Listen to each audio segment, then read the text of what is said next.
করতে হবে। বনি ইসরাইল যুগের একটা ঘটনা চরম শিক্ষা দেয়। হযরতে ঈসা রূহুল্লাহর জামানায় একটা ঘটনা ঘটেছিল। হযরতে ঈসা রূহুল্লাহ, যাকে ভাই আমার দোস্ত আমার তারা বলে যিশু, ভাইরা আমার আমরা বলি ঈসা, তারা বলে যিশু। মুসলমান হে তরুণ যুবকেরা, বিশ্বাসে তারতম্য আছে, তাদের বিশ্বাসটা আলাদা। হযরতে ঈসা নবীকে নিয়ে আমাদের বিশ্বাস আলাদা, ঈসা নবীকে নিয়ে। তবে অনেক ক্ষেত্রে মিল আছে বাবা, অনেক ক্ষেত্রে মিল আছে। হে জওয়ান যুবকেরা, হযরতে ঈসা রূহুল্লাহকে আল্লাহ বেশ কতগুলি অলৌকিক ক্ষমতা দিয়েছিলেন। তিনি একজন পয়গম্বর। আমাদের নবীর পৃথিবীতে আসার 500 বছর আগে তিনি পৃথিবীতে এসেছিলেন। মানে আজ থেকে 2000 বছর আগে পৃথিবীর জমিনে যে পয়গম্বর এসেছিলেন তার নাম হলো হযরতে ঈসা রূহুল্লাহ। সেই হযরতে ঈসা রূহুল্লাহর জামানায় একটা ঘটনা ঘটেছিল। ঈসা নবীকে আল্লাহ ভাই আমার 4টে মুজিজা দিয়েছিলেন, অলৌকিক ক্ষমতা দিয়েছিলেন। এক নাম্বার হলো কোন মৃত কবরের ধারে গিয়ে যদি তিনি বলতেন কুম বিইজনিল্লাহ, আল্লাহর হুকুমে, আল্লাহর ইজনে উঠে দাঁড়াও, আল্লাহর নির্দেশে উঠে দাঁড়াও। মৃত কবরের পুরানো যত বছরেরই পুরানো কবর হোক না কেন, কঙ্কালসা কবর হোক না কেন, কঙ্কালসা চেহারা হোক না কেন, ভাই আমার যেমনই থাকুক না কেন, হাড় গোড় সব একত্রিত হয়ে ভাই আমার কবরবাসী কবর থেকে উঠে দাঁড়িয়ে যেত। হে তরুণ যুবকেরা, 2 নাম্বার হলো হযরতে ঈসা রূহুল্লাহ যখন কোন ব্যক্তি চোখেতে জন্মান্ধ ব্যক্তির চোখেতে হাতটা বুলাতেন, জন্মান্ধ ব্যক্তির চোখেতে হাত বুলালে ভাইরা আমার চোখ ফিরে পেত, আল্লাহ তাকে চোখ দিতেন। এই ঘটনাগুলো অলৌকিক, এগুলো আল্লাহর দেওয়া নিয়ামত। দেখবেন অনেক সময় আল্লাহর দেওয়া অলৌকিক ঘটনা ঘটে যেগুলো আর বিজ্ঞান যেখানে শেষ হয়ে গেছে, দা এন্ডিং অফ সায়েন্স, যেখানে সায়েন্স শেষ হয়ে গেছে তখন ডাক্তারেরা বলে দেয় স্টার্টিং অফ গড। এখান থেকে আল্লাহর নির্দেশনা, আল্লাহর হুকুম এখান থেকে শুরু হয়ে যায়। হে তরুণ যুবকেরা, হে আমার মুরব্বিয়ানিরা, তাই ডাক্তারের একটা সময় বলে দেয় যাও এবার তোমরা তোমাদের আল্লাহকে ডাকো, তোমরা তোমার প্রভুকে ডাকো, আর আমাদের হাতে কোনো ক্ষমতা নাই। হে মুসলমান, আজই পড়ছিলাম কানাডার বুকে একটা সুখী পরিবারের 4টে সন্তান। এই 4টে সন্তানের মধ্যে ডাক্তারেরা ট্রিটমেন্ট করে বলছে 3টে সন্তানের চোখ আর কয়েক বছরের মধ্যে অন্ধ হয়ে যাবে। 3টে সন্তানের একই সঙ্গে কয়েক বছরের ডিফারেন্সে 3টে সন্তান পৃথিবীর আলো আর দেখতে পাবে না। পিতামাতা অবাক হয়ে গেলেন, বলে এর কোনো ট্রিটমেন্ট নাই। এমন একটা ভাই আমার একটা এমন ব্যতিক্রমী অসুখ তাদের চোখেতে এসেছে। সেই 3টে ভাই বোনের চোখ অল্প দিনের মধ্যে অন্ধ হয়ে যাবে। পিতা ঠিক করলেন অন্ধ হওয়ার যদি হতেই হয় আমার সন্তানেরা জীবনে আর পৃথিবীর আলো দেখবে না, আমাদের সারাটা জীবনের যত ইনকাম আছে সেই ইনকাম দিয়ে সারা পৃথিবী আমাদের সন্তানদের ঘুরে ঘুরে এই কদিনের মধ্যে একটু দেখিয়ে দেব। কানাডিয়ান সেই দম্পতি তাদের 4 সন্তানকে নিয়ে সারা কানাডা ঘুরে বেরিয়েছেন। কানাডা দেখিয়েছেন, রাশিয়া দেখিয়েছেন, হে তরুণ যুবকেরা তুরস্ক দেখিয়েছেন, পৃথিবীর কতগুলো দেশে তিনি ঘুরতে নিয়ে গিয়েছেন। ভারতবর্ষেও ঘুরতে আসার পরিকল্পনা তাদের আছে। মিডিয়ার নিউজটা বললাম। হে তরুণ যুবকেরা, কিন্তু আল্লাহর প্রকৃত ওলি বান্দাদের আল্লাহ ক্ষমতা দিয়েছেন। অনেক সময় আল্লাহর ওলি বান্দাদের দোয়ায় চোখ ফিরে পেয়েছে, জবান খুলে গেছে, এগুলো হয়েছে বাবা। আমি সেসব কথাই যাচ্ছি না, নবীদের কথা বলছিলাম। হযরতে ঈসা রূহুল্লাহ ভাই আমার যদি কোনো জন্মান্ধ ব্যক্তির চোখেতে যদি হাত দিতেন, হাত দেওয়ার সঙ্গে সঙ্গে আল্লাহর কুদরতি ক্ষমতা ওই ব্যক্তির চোখটা আল্লাহ খুলে দিতেন। এ তরুণ যুবকেরা, তিন নাম্বার হলো কোন কুষ্ঠরোগী মানুষ যদি ঈসা রুহুল্লাহর কাছে আসতো, ঈসা রুহুল্লাহ কুষ্ঠরোগী মানুষের জন্য দোয়া করতেন, তার শরীরে একবার হাতটা বুলিয়ে দিতেন, দেওয়ার সঙ্গে সঙ্গে আল্লাহর কুদরতি ক্ষমতায় তার সারা শরীরের কুষ্ঠরোগ আমার আল্লাহ ভালো করে দিতেন। আর একটা মুজিজা, হযরত ঈসা রুহুল্লাহ কোন মাটি দিয়ে যদি কোনো পাখি তৈরি করতেন, পাখি তৈরি করে তাতে তিনি রূহটা দিয়ে দিতে পারতেন, এই জন্য বলা হয় রুহুল্লাহ। ভাইরা আমার, হযরত ঈসা রুহুল্লাহ বলা হয়, তিনি ওই মাটির তৈরি পাখির ভিতরে রূহ প্রদান করে দিতেন, ওই পাখি উড়ে উড়ে চলে যেত। এ তরুণ যুবকেরা, শুধু তাই নয়, হযরত ঈসা রুহুল্লাহকে আমার আল্লাহ পঞ্চম নাম্বার আরেকটা মুজিজা দিয়েছিলেন। কোন ভক্ত শিষ্য যদি তার বাড়িতে আসতেন, তার কাছে আসতেন, তার সঙ্গে সাক্ষাৎ করতেন, হযরত ঈসা রুহুল্লাহ বলে দিতে পারতেন তার বাড়িতে আজকে কি রান্না হয়েছে, অটোমেটিক বলে দিতেন। এতে সেই বাড়িওয়ালা ঘাবড়ে যেত, হুজুর কেমন করে বললেন? বলে আল্লাহ আমাকে জানিয়ে দিয়েছেন, এটা হলো আমার একটা মুজিজা। এই মুজিজা দেখিয়ে মানুষকে ইসলামের দিকে আহ্বান করতেন। প্রত্যেকটা নবীরা মানুষকে এই সমস্ত অলৌকিক ক্ষমতা দেখিয়ে ইসলামের পথে আহ্বান করতেন। জোরে হবে না? সমস্ত নবীরা ছিলেন মুসলমান, সমস্ত নবীরা ছিলেন কে? মুসলমান। বুঝতে পারছেন? বানি ইসরাইলদের পক্ষ, ভাই আমার, ভিতর থেকে অনেক নবীরা পয়গম্বর এসেছেন। কেউ কেউ বলে ইয়াহুদার বংশধর থেকে এসেছে, না, ইয়াহুদার বংশধরদের বলা হয় ইহুদি। ইয়াহুদার বংশধর থেকে কোন নবী আসেনি, যা নবী এসেছে অন্যান্য ভাইদের বংশধর থেকে এসেছে। ভাইরা আমার, ইউসুফ নবী বনিয়ামিন থেকে এসেছে বেশি। বুঝতে পারছেন? হে তরুণ যুবকেরা, হে আমার বন্ধুরা, হে আমার মুরব্বিয়ানিরা, শুনে রেখে দিন বাবা, হযরতে ঈসা রুহুল্লাহ সেই জামানার একটা ঘটনা ঘটেছিল। হযরতে ঈসা রুহুল্লাহর জামানায় বাবা, ভাইরা আমার, একজন ব্যক্তি ছিল, সে তার স্ত্রীকে বড় ভালোবাসতো। তার স্ত্রী ছিল খুবই সুন্দরী, তারা একদম প্রেমিক প্রেমিকার মতো। ভাইরা আমার, তার স্ত্রীও তাকে ভালোবাসতো, তার স্বামীও তাকে খুব ভালোবাসতো। স্ত্রী ছিল সেই জামানার সবচেয়ে বড় একজন সুন্দরী নারী। এত ভালোবাসতো, এত ভালোবাসতো, বিশেষ করে ওই স্বামী তার স্ত্রীর জন্য বা আমার নিজের জীবনটাকে উৎসর্গ করে দেবার মতো প্রচন্ড পরিমাণে তার স্ত্রীকে ভালোবাসতো। হে জওয়ান যুবকেরা, স্ত্রী যদি স্বামীর বিরোধিতা করত বা স্বামীর সঙ্গে ঝগড়া করত, স্বামী সব মেখে নিত, প্রত্যুত্তর দিত না, ঝগড়া করত না, কারণ সে তার স্ত্রীকে প্রচন্ড পরিমাণে ভালোবাসে। এমন ভালোবাসা সচরাচর দেখা যায় না। হে তরুণ যুবকেরা, এই ঘটনাখানা ঘটেছে হযরত ঈসা রুহুল্লাহর জামানায়, বানি ইসরাইলদের জামানায় ঘটনাখানা ঘটেছে। হে মুসলমান, একটুখানি লক্ষ্য করুন, সেই সময় দেখতে পাওয়া যায় বহুদিন ধরে এইভাবে তাদের সংসার চলে। স্ত্রীর জন্য নিজের জীবন পর্যন্ত সে দিতে পারে, এতটাই তার স্ত্রীকে সে ভালোবাসে। পৃথিবীর কোনো দিকে কোনো মহিলার দিকে তার কখনো নজর যায়নি, সে তার স্ত্রীকে নিয়ে প্রেমাসক্ত হয়ে থাকে। হে তরুণ যুবকেরা, বন্ধুরা আমার, শুনুন, আল্লাহর হুকুম হলো আজরাইল ফেরেশতাকে আল্লাহ পাঠিয়ে দিলেন, যাও ওই ব্যক্তির স্ত্রীর জানটা, রূহটা কবজ করো। আজরাইল ফেরেশতা তার রূহটা কবজ করে নিল।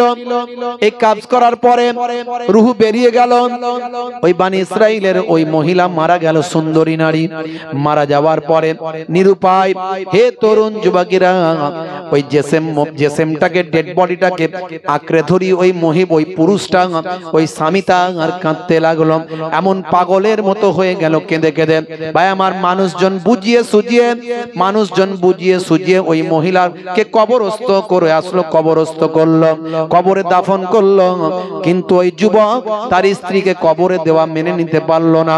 ভাইরা আমার, হে জওয়ান যুবকেরা, ওই মহিলার কবরের ধারে দিনের পর দিন রাতের পর রাত সে কাটাতে লাগলো। এইভাবে 1 মাস 2 মাস নয়, 3 মাস 4 মাস নয়, 5 মাস 6 মাস নয়, লোকে মনে মনে ভাবলো সে তার স্ত্রীকে খুবই ভালোবাসে। কিছুদিন গেলে আস্তে আস্তে তার এই অবস্থাটা কেটে যাবে, যেহেতু সে মারা গেছে, দুনিয়ার জমিনে আর নাই। হে জওয়ান যুবকেরা, কিন্তু তার জন্য হয়ে গেল ব্যতিক্রম। কয়েক বছর কেটে গেল, তবুও সে তার স্ত্রীকে ভুলতে পারে না। সে কবরের ধারেই বসে থাকে, সে কবরের ধারেই পড়ে থাকে। বন্ধুরা আমার, এখনকার যুগে মুসলমান আমাদের স্ত্রীকে আমরা কতটা ভালোবাসি, বাসি তো নাকি? এই ভালোবাসা নবী শিখিয়েছে না শেখায়নি? কথা বলেন, শিখিয়েছে না শেখায়নি? এখন ভাইরা আমার, মুসলমানের ছেলেরা ভালোবাসা শেখে নবীর কাছ থেকে না শাহরুখ খানের কাছ থেকে? কার কাছ থেকে? শাহরুখ খানের কাছ থেকে শেখে ভালোবাসা। ওরে বাপ রে বাপ, কি ভালোবাসা! সব বিয়ের আগে, বিয়ের পরে নয়, বিয়ের আগে সব ভালোবাসা। হাত কেটে রক্ত বের করে দেবে, আই লাভ ইউ, তোমার জন্য জীবন দেবো। ওরে সর্বনাশ! রেল লাইনে মাথা দেব, বিষ খেয়ে মরে যাব, তবু তোমাকে আমি পাবো, তোমাকে না পেলে জীবনটা আমি দেব। ওরে সর্বনাশ! হাই রে হাই!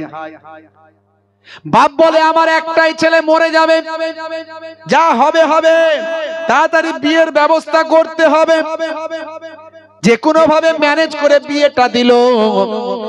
2-3 বছর কাটতে না কাটতে 2-1টা ছেলে পুলের বাচ্চা কাচ্চার বাম্মা হলো। তারপরে হঠাৎ করে দেখা গেল ভালোবাসা পালিয়ে গেল। এবার রাতে বেলায় মাঝে মাঝে বা আমার খুঁটিতে নাটিতে সামান্য বিষয় নিয়ে ঝগড়া হয়। সেই ঝগড়া হাতাহাতি পর্যন্ত যায়, ক্রিকেট বল আর ফুটবলে পরিণত হয়। ঢিসুম ঢাসাম, ঘরের কাছ দিয়ে গেলেই শব্দ হয়। কথা ঠিক না ভুল? বলে লেগে গেছে খেল। কি হলো রে? এত ভালোবাসা ছিল, হাত কেটে রক্ত বের করেছিল, বলেছিল আই লাভ ইউ, তোমার জন্য জীবন দেব। আজ জীবন কোথায় গেল বলো? ভালোবাসা সব জানলা দিয়ে বেরিয়ে গেছে। কথা ঠিক না ভুল? শিক্ষকের স্ত্রী ঝগড়ার সময় বলে আমাকে বেশি শেখাতে এসো না। অভিনেতার স্ত্রী ঝগড়ার সময় বলে আমার সঙ্গে নাটক করো না। দোকানদারের স্ত্রী ঝগড়ার সময় বলে আমাকে সস্তার মাল পেয়েছো। আর ইঞ্জিনিয়ারের স্ত্রী ঝগড়ার সময় বলে মেরে বালি চাপা দিয়ে দেব।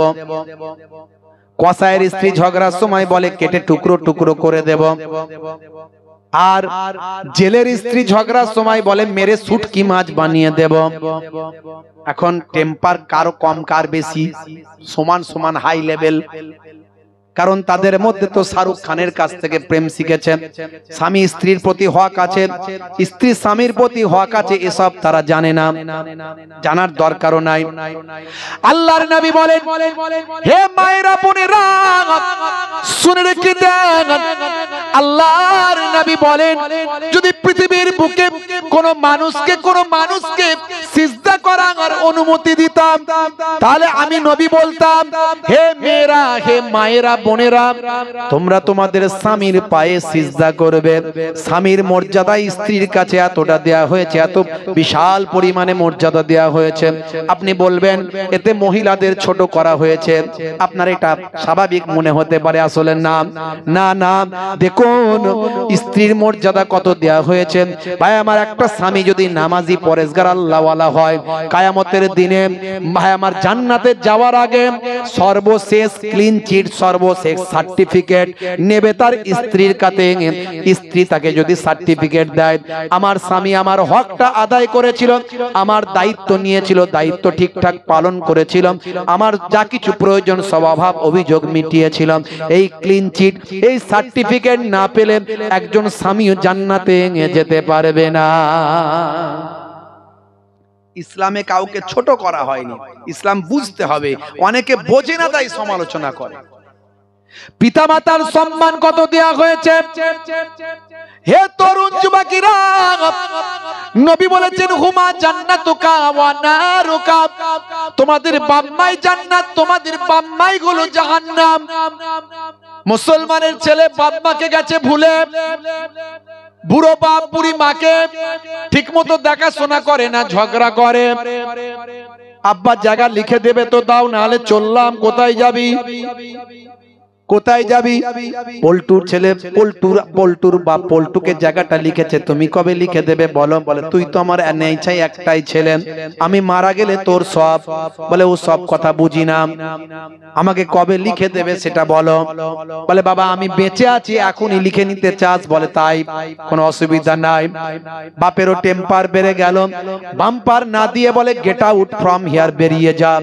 ছেলেরও টেম্পার বেড়ে গেল, ব্রেক না দিয়ে রেসিন সাইকেল ধরে ভবু ভবু চলতে লাগলো। পল্টু ভাইয়ের দোকানে গিয়ে, ভাই আমার পল্টু ভাইয়ের দোকানে গিয়ে সাইকেলটার ব্রেক মেরে রেখে দিয়ে বলে মাথার টেম্পার বেড়ে গেছে, বাম্পার নাই। বলে কি হয়েছে বলিস, বল ভাই। বলে আর বলিস না, একটা কথা জানতে চাই, তোর কাছে কতগুলো তিরঙ্গার গুটকা আছে আমাকে দে ভাই। মুসলমানের ছেলে তিরঙ্গা গুটকা খায়, মনে চলছে অশান্তি, খাচ্ছে ওরা শান্তি, কারবারে চলছে ভালো। ভাই আমার ভালো চলছে, ধান্দা খাচ্ছে রজনীগন্ধা, আর মন করবে কমল, খাচ্ছে তখন বিমল। হে মুসলমানের ছেলে, নেশা করবেন না। কুল্লু মুস্কিরিন হারাম, প্রত্যেক নেশা হলো হারাম। আজকে মুসলমানের ছেলে নেশাখোর, পাত্তাখোর, গাঁজাখোর অনেক পাওয়া যায়। হে যুবকেরা, নেশা ইসলামে হারাম করা হয়েছে। আজকের স্বাস্থ্য বিশেষজ্ঞরা বলছে যে নেশা করে না তার আয়ু বেড়ে যায়, লংজিভিটি বাড়ে। নেশা করা স্বাস্থ্যের জন্য ক্ষতি। মদ খেলে তিনটে লাভ, আমি বলি তিনটে লাভ। একটা হলো বুড়ো হবে না, 2 নাম্বার হলো ঘরে চোর পড়বে না, 3 নাম্বার হলো ভাই আমার কুকুর কাছে আসবে না। কুকুর কাছে আসবে কি করে, চোর বা পড়বে কি করে, বুড়ো হবে কি করে? বুড়ো হওয়ার আগেই তো মারা যাবে, পটল ডাঙায় চলে যাবে, বুড়ো আর হতে হবে না, তার আগেই পটল ডাঙায় যাবে। 2 নাম্বার ভাই আমার চোর পড়বে না, কারণ পার মাতাল হয়ে গেলে রাতের পর রাত জেগে থাকবে, চোর ঘরে আসার সুযোগ পাবে না। আর 3 নাম্বার ভাই আমার কুকুর কাছে আসবে না, কারণ হাতে লাঠি থাকবে, লাঠি দেখলে কুকুর নিজের জান নিয়ে নিজেই টান দিয়ে পালাবে। কথা ঠিক না বল? তাহলে মদ খেলে 3টে লাভ, সিগারেট খেলে একটা লাভ। কি লাভ? ফুসফুস লাংস গুলো সব কালো হয়ে যাবে, আস্তে আস্তে ক্যান্সারের দিকে চলে যাবে। No answer. আপনি দেখবেন ফুসফুস লাংস এগুলোর যে বায়ু বাতাস ধরে রাখার ক্যাপাসিটি তাদের কমে যাবে।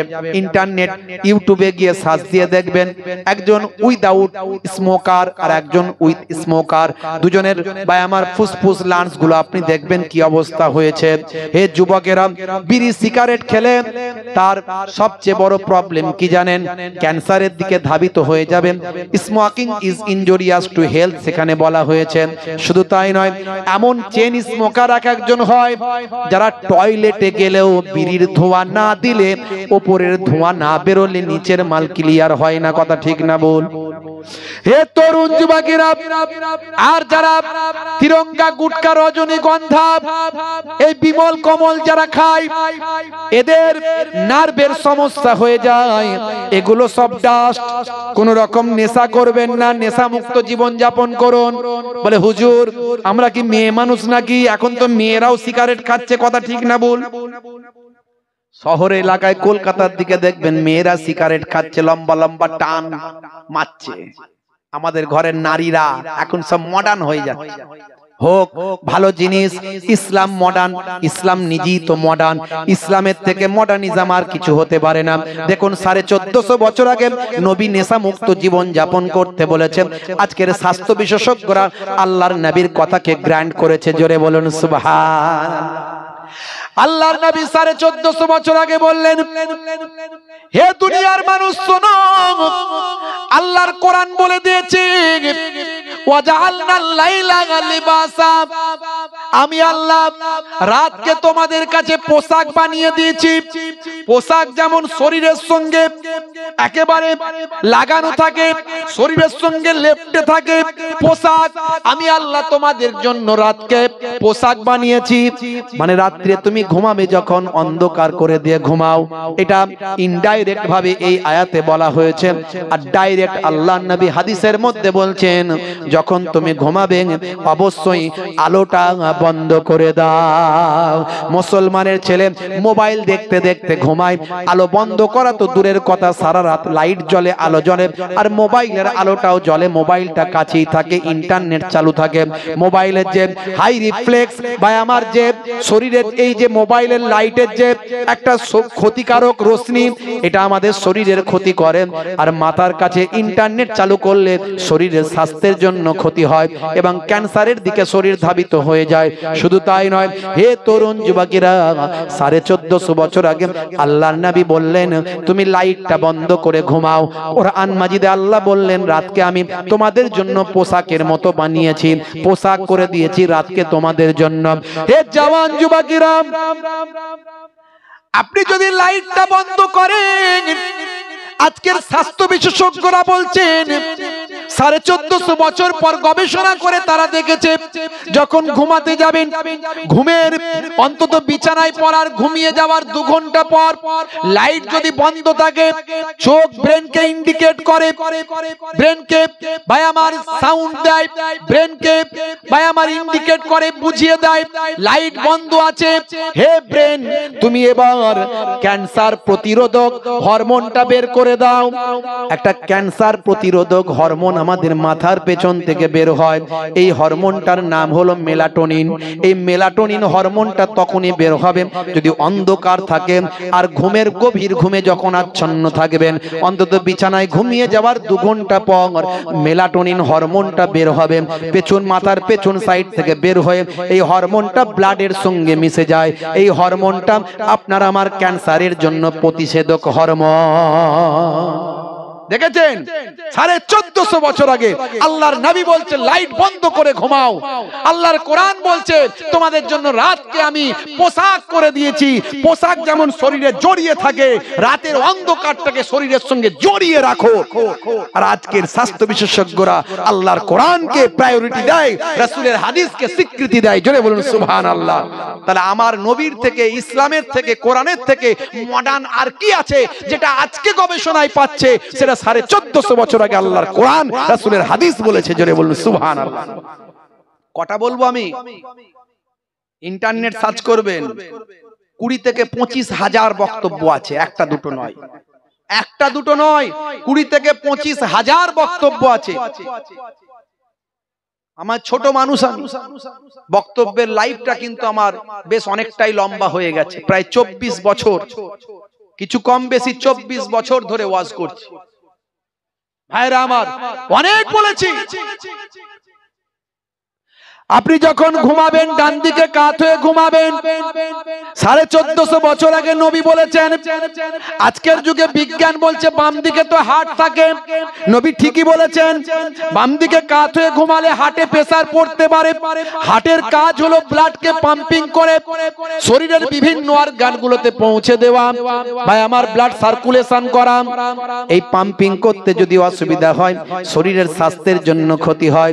সারা শরীরের ওয়েটটা যদি হার্টের উপর পড়ে, হয়তো পাম্পিং করতে সমস্যা হবে, পাম্প করতে সমস্যা হবে।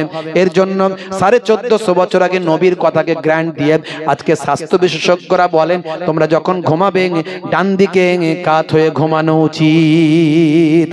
হে তরুণ যুবকেরা, আল্লাহর নবী বলেন, ভাই আমার দোস্ত আমার, ইউহিব্বুল হালওয়া ওয়াল আসাল, আল্লাহর নবী পছন্দ করতেন মিষ্টি খাওয়া এবং মধু পান করা। আজকের যুগে মধু আজকে ডাক্তারেরা খেতে বলেন, বিভিন্ন শরীরের উপকারের জন্য মধু খাওয়া আজকে ডাক্তারেরা আপনাকে নির্দেশ দেয়। মধু আমার 1450 বছর ধরে আগে নবী আমার পছন্দ করতেন, আর মিষ্টি খাওয়ার কথা নবী বলেছেন। হে তরুণ যুবকেরা, খাওয়া দাওয়ার পরে যদি একটু মিষ্টি খাওয়া হয়, আমার আপনার খাদ্যটা হজমের উপকার হয়। শুধু তাই নয়, আমাদের শরীরে একটা রোগ আছে, রোগটার নাম হলো কার্ডিওভাস্কুলার। এই কার্ডিওভাস্কুলারের মতো মারাত্মক রোগ থেকে খাওয়া দাওয়ার পরে মিষ্টি খেলে শরীরটা, ভাই আমার, এই রোগ থেকেও মুক্তি পেতে পারে ভাই। এই জন্য দেখবেন সব জায়গায় একটু মিষ্টি খাওয়া দাওয়ার পরে দেয়। এটা পেলো কোথায়? কটা উদাহরণ দেব আমি। পেচ্ছাপটা করবেন বসে করবেন। এখন মুসলমানের ছেলে বসে পেচ্ছাপ করতে পারে না, দাঁড়িয়ে দাঁড়িয়ে চালায়, আছে না নাই? কি করে বসবে? জিন্সের প্যান্ট পরে তো আর বসা যায় না। ট্যাঙ্কের পানি ভর্তি হয়েছে, দমকলটা সামনের দিকে ফিট করে দিয়েছে। কথা ঠিক না ভুল? রাগ করবেন না বাপ। নবী 1450 বছর আগে বললেন বসে পেচ্ছাপ করা চাই। মুসলমানের ছেলেরা জিন্সের প্যান্ট শাহরুখ খানের ভক্ত দাঁড়িয়ে দাঁড়িয়ে চালিয়ে দেয়। আজকালকার পোলা দেখো সঠিক পথে চলে না, পিতামাতা গুরুজনের কথা তারা শোনে না। চুলগুলো ছোট ছোট, প্যান্ট শার্ট আটো সাঁটো, সুজোরা পায়ে দিয়ে, পেছনে ব্যাগ নিয়ে, লাল লাল জুতো পায়ে, চোখে কালো চশমা, দুই চোখ মেলে খোঁজে বেদের মেয়ে জোসনা, গায়ে হাতে ট্যাটু আঁকা, হেঁটে চলে আঁকা বাঁকা, গায়ে হাতে ট্যাটু আঁকা, হেঁটে চলে আঁকা বাঁকা। কাছে গেলে দেখা যায় সুস্থ ছেলে না, তিরঙ্গার দুর্গন্ধে টেকা যায় না, তিরঙ্গার দুর্গন্ধে টেকা যায় না। যেখানটা বসবে পুচ পুচ পুচ পুচ, সেখানটা পচিয়ে দিয়ে বেরিয়ে যাবে। কিছু কিছু ছেলে পুলে আছে না, নাই, জিভ ঠোঁট দাঁত চেনা যায় না, গাল হা করতে পারলে পারে না, হুজুর তাকবীর দেয় না, তুমি ও আল্লাহু আকবার আস্তে করে বলে। বুঝতে পারছেন? 10 হাত দূর থেকে আমি গন্ধে টিকতে পারি না। নিশ্চয় তখন কেউ বিড়ির টান মেরেছে। আমারে বাবু যাওয়ার আগেই পালিয়ে গেছে। যখন আওয়াজ দিয়েছি বিড়ি খাচ্ছে কে দেখো, তখন মাল হাওয়া। বিড়ি, সিগারেট আর এই তিরঙ্গা গুটকার গন্ধ আমার 10 হাত দূর থেকে আমি পাই। বুঝতে পারছি ভাই রে ভাই, মাঝে মাঝে ভাবি এদের বউগুলো পাশে সই কি করে। রাত দিন ঝগড়া হলে আর শুবে কোথায়? ও এদিকে সে ওদিকে। ইসলাম বলেছিল, নবী বলেছিল এক কাছে শুতে। এ তো এই মাথা ও মাথা, বিড়ি সিগারেট তিরঙ্গা গুটকা যা খুশি খাক, কোনো অসুবিধা নাই। প্রেম নবী শিখিয়েছে। আল্লাহর নবী বলছেন মাঝে মাঝে ঘরটা ঝাড়ু দেবে, স্ত্রীর সঙ্গে ছোট ছোট কাজ করবে। এগুলো বললে আবার ছেলেরা বলবে হুজুর এ আপনি আমাদের ঘরের বউগুলোকে কি শিক্ষা দিচ্ছেন? সকাল হলে তো বলবে কই গো হুজুর তো বললো ঘর ঝাড়ু দিতে, ঘরটা ঝাড়ু দাও না। কি চাপে পড়ে যাব বলতে পার, বুঝতে পারছেন আপনি? আচ্ছা ভাই, যদি বা বলে আপনার বউ ঘরটা ঝাড়ু দিতে, আপনার সময় থাকলে একটু দেবেন, অসুবিধে কি আছে? আপনি বলেন বাবু কি হুজুর আজ করছেন আপনি, এগুলো কি ছেলেদের কাজ না মেয়েদের কাজ? মনে রাখবেন, আপনি যে সাহেবই হন না কেন, ডাক্তার সাহেব, মাস্টার সাহেব, উকিল সাহেব, অ্যাডভোকেট সাহেব, নেতা সাহেব, মন্ত্রী সাহেব, জমিদার সাহেব, হুজুর সাহেব, পীর সাহেব, মাওলানা সাহেব, মুফতি সাহেব, নবীর থেকে বড় সাহেব পৃথিবীতে কেউ আসেনি আর আসবে না। সেই নবী আমার মাঝে মাঝে স্ত্রীর সঙ্গে ছোট ছোট কাজগুলো করতেন, ঘরটা মাঝে মাঝে নিজে হাতে ঝাড়ু দিতেন, মাঝে মাঝে বাজারে গিয়ে নিজে হাতে বাজারটা করে নিয়ে আসতেন। নবীর থেকে বড় সাহেব পৃথিবীতে কেউ নাই। সেই নবীর কাজগুলো, এই কাজগুলো যদি আপনি করেন, নবী করেছেন বলে করলেন, সুন্নতের সবটা আল্লাহর নামাজ আমলে লিখে দেবেন। জোরে বলুন সুবহানাল্লাহ। হে তরুণ যুবকেরা, স্ত্রীর সঙ্গে প্রেম বেড়ে যাবে, মহাব্বত বেড়ে যাবে। মাঝে মাঝে স্ত্রীর প্রশংসা করবেন। আমার নবী স্ত্রীর প্রশংসা করতেন। স্ত্রীকে বলবেন কি গো ফুলটুসির মা, তোমাকে আজকে দেখতে খুব সুন্দর লাগছে। মনটা ভালো হবে না? হবে না? খালি বলছেন তুমি কামাই ফরজে বসো, খালি কাছে আসতেই দেয় না। কি আর বউয়ের প্রশংসা করবে, কি আর বউয়ের সুনাম সুখ্যাতি করবে? মাঝে মাঝে বলবেন কই গো ফুলটুসির মা, তোমার হাতের তরকারিটা খুব রান্না সুন্দর হয়েছে। একদিনও বলে না, শুধু খারাপ হলে বলে আজকে নুন হয়নি, আজকে ঝাল হয়নি, আজকে তেল হয়নি, এইগুলো বলে। আজকে ভালো রান্না হয়েছে এটা বলে না। কথা ঠিক না ভুল? আবার গিয়ে লক্ষ্য রাখবেন, কালকে যেন গিয়ে বলবেন না দুপুরবেলা ঠিক করে নিচ্ছি হুজুর, আপনার কাছে শুনে গেলাম দুপুরবেলা কালকে বলবোই বলবো। ভালো হোক আর খারাপ হোক, তরকারি যখনই দেবে একটু খাই, খেতে খেতেই বলে দেবো কই গো আজকে ফুলটুসির মা রান্না দারুণ আজকে করেছে, তরকারি দারুণ হয়েছে। আবার দেখা গেল এরকম না হয়ে যায়, তরকারিটা পাশের বাড়ির চাচি দিয়ে পাঠিয়েছে, হিতে বিপরীত হয়ে যাবে তখন।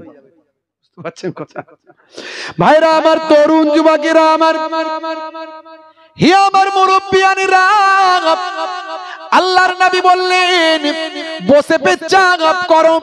স্বাস্থ্য বিশেষজ্ঞরা বলছেন নবী ঠিকই বলেছেন, বসে পেচ্ছাপ করলে শরীরের অবাঞ্ছিত বায়ু বাতাস বায়ু সে বায়ুটা বেরিয়ে যায়, অবাঞ্ছিত বায়ু। শুধু তাই নয়, তার সঙ্গে বসে পেচ্ছাপ করলেন আমাদের শরীরে যে ইউরিনাল ড্রাম আছে, এই ইউরিনাল ড্রামে সারা শরীরের প্রেসারটা পড়ে, আমাদের শরীরটা স্প্রিং এর মতো হয়ে যায় বা আমার ছোট হয়ে যায় এবং ওই ইউরিনাল ড্রামে প্রেসার পড়ে, এর ফলে স্মুথলি ইউরিনটা ক্লিয়ার হয়ে যায়। হতে পারে দাঁড়িয়ে দাঁড়িয়ে যদি আপনি চালান দীর্ঘদিন ধরে এভাবে যদি চলতে থাকে, মেবি, আবার বলছি মেবি, পুরো ইউরিন যদি ক্লিয়ার না হয়, হতে পারে কয়েক ফোঁটা ইউরিন যদি দীর্ঘদিন ধরে ড্রামে জমতে থাকে, এই জমতে জমতে কোনো এক সময় ওই ইউরিনটা হয় আমার স্টোনে পরিণত হয়ে যায়। এই জন্য বলে পেচ্ছাপের থলিতে পাথর হয়েছে। আপনি বসে পেচ্ছাপ করবেন, নবীর নির্দেশ মতো চলবেন, আপনার অসুখ অনেকটা কমে যাবে। আমার নবীর কাছে একজন বাদশা ডাক্তার পাঠিয়েছিল ফ্রি অফ কস্ট ট্রিটমেন্ট করার জন্য, নবীকে ভালোবেসে। হুজুর আপনার কাছে ডাক্তারটা দিলাম, আপনার ফ্যান ফলোয়ার্স যারা আছে তাদেরকে ফ্রি অফ কস্ট ট্রিটমেন্ট দেবে। ডাক্তার বাবু ভাই আমার ওই চেম্বার খুলে বসে আছে, যে নবীর ভালোবাসার সব নবীর মানুষগুলো, মদিনার মানুষগুলো, তাদের অসুখ বিসুখ হলে ট্রিটমেন্ট করব ফ্রি অফ কস্ট। দেখা যাচ্ছে পেশেন্টই আসছে না, সপ্তাহে একটা দুটো হয়তো পাচ্ছে কিনা বলা মুশকিল, খালি চেম্বার খুলিয়ে রেখেছে, কাস্টমার নাই। একদিন নবী পাকের কাছে গিয়ে বলছে, হুজুর বেয়াদবি নেবেন না, গুস্তাখি মাফ করবেন, আপনার ফলোয়ার্সরা, আপনার উম্মতেরা কই, আমি তো বাদশা ভালোবেসে আপনার কাছে পাঠালো আমাকে, একটাও পেশেন্ট আসছে না, এই কেসটা কি? বলে ডাক্তার বাবু শোনো, যেটুকু আমার উম্মতদের, আমার ভক্তদের স্বাস্থ্য শরীর ঠিক রাখার জন্য যা প্রয়োজন, যে নির্দেশনা দেয়া প্রয়োজন, আমি সেই নির্দেশনা দিই। আর আমার শিষ্যরা আমার নির্দেশনা পুঙ্খানুপুঙ্খ মেনে চলার চেষ্টা করে।